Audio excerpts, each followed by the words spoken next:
Today, we're happy to issue a new publication here at Achieve Hartford. It's our first annual open letter to the superintendent and the community, urging full attention to ways that we can build and also sustain positive momentum here in Hartford's small education reform movement.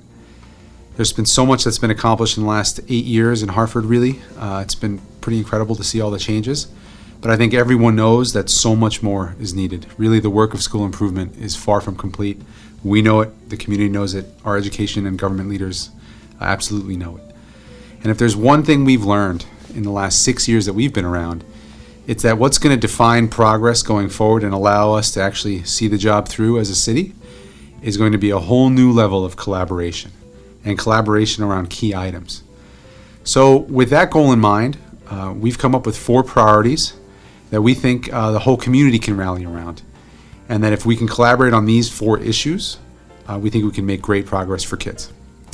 The first priority that we identify is communications.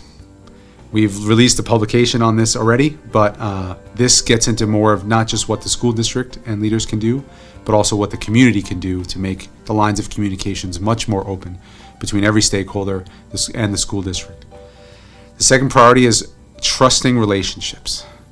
We're coming off of a superintendent, mayor, board, set of relationships that wasn't the best.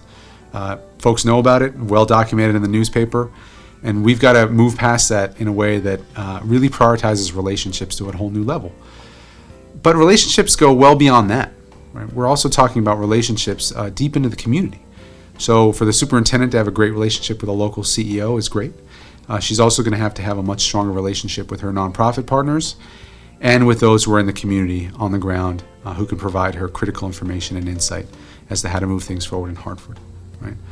The third priority really is about our government working a little bit more closely together to allocate funds, to make decisions, and really to align every resource they can and leave their adult egos at the door and make sure that the kids are the focus. And that has to do with city council, has to do with state government, has to do with our Board of Ed and our superintendent and the entire leadership of the Harvard Public Schools. We've got to make sure that the adults who are in a position to do something directly about education quality are working together like never before. And the fourth priority that we talk about in depth in the letter has to do with what we're calling execution over strategy. So I think a lot of folks in the community have seen great strategies come out of the Harvard Public Schools, but they haven't seen great execution on the ground.